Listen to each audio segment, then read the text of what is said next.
வணக்கம். சற்று முன் கிடைக்கப்பெற்ற மிக முக்கியமான செய்தி ஒன்று வெளியாகி உள்ளது. அதிமுகவின் எம்எல்ஏக்கள் தகுதி நீக்கம் செய்யப்படுகிறார்களா? எடப்பாடி பழனிசாமி அவர்கள் தேர்தல் ஆணையத்திடம் புகார் அளிக்க உள்ளார்.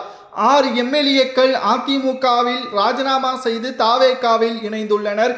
குதிரை பேரம் தாவேகா நடத்தியதாக குற்றச்சாட்டுகளையும் முன்வைத்துள்ளார் எடப்பாடி பழனிசாமி அவர்கள். ஆனால் ராஜினாமா செய்த அதிமுகவின் எம்எல்ஏக்கள் கூறுவது என்ன தெரியுமா? அதிமுகவின் தலைமை சரியில்லை, மக்கள் அதிமுகவை புறக்கணிக்கிறார்கள், எங்களது மாவட்ட செயலாளர்கள் பதவியையும் எடப்பாடி பறித்துவிட்டார், மதிப்பு இல்லாத இடத்தில் நாங்கள் இருக்க வேண்டிய அவசியம் இல்லை. எடப்பாடி பழனிசாமி அவர்கள் அதிமுகவில் தொடர்ச்சியாக பொதுச் செயலாளராக நீடித்தால் நிச்சயம் அதிமுக ஒருபோதும் வெற்றியடையாது என்று கூறிதான் தற்பொழுது நாங்கள் பதவியை ராஜினாமா செய்து தாவேகாவில் இணைந்துள்ளோம். எங்களை தகுதி நீக்கம் ஒருபோதும் செய்ய முடியாது.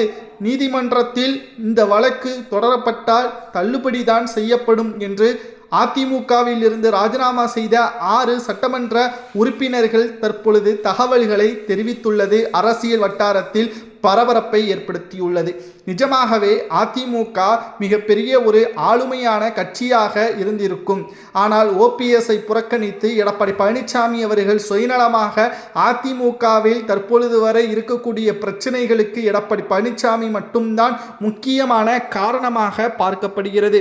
எடப்பாடி பழனிசாமி அவர்கள் அதிமுகவின் தலைமை பொறுப்பில் வந்ததிலிருந்து 11 தேர்தல்களில் தோல்வி.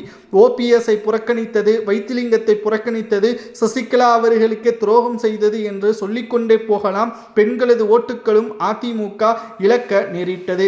மேலும் தற்பொழுது 47 எம்எல்ஏக்கள் கொண்ட அதிமுகவில் 6 சட்டமன்ற உறுப்பினர்கள் ராஜினாமா செய்துவிட்டார்கள். அதனைத் தொடர்ந்து அதிமுகவில் இனியும் பல எம்எல்ஏக்கள் ராஜினாமா செய்ய தயாராகவே இருக்கிறார்கள். மக்கள் அதிமுகவை புறக்கணிப்பதோடு அதிமுகவில் பொதுச் செயலாளராக எடப்பாடி பழனிசாமி அவர்களது பதவி பறிக்கப்பட்டால் மட்டும்தான் அதிமுக இனி நிலைத்து நிற்கும். இல்லை என்றால் மிகப்பெரிய ஒரு தோல்வியை மட்டும்தான் அதிமுக பெறும். எங்களை தகுதி நீக்கம் செய்வதற்கு நீதிமன்றத்தை முறையிடுவதை விட அதிமுக வெற்றியடைவதற்கு களப்பணிகளை எடப்பாடி மேற்கொள்ள வேண்டும். நாங்கள் எந்த ஒரு தவறும் செய்யவில்லை, எங்களது தொகுதி மக்களிடம் தெரிவித்து கொண்டுதான் ராஜினாமாவை செய்துள்ளோம்.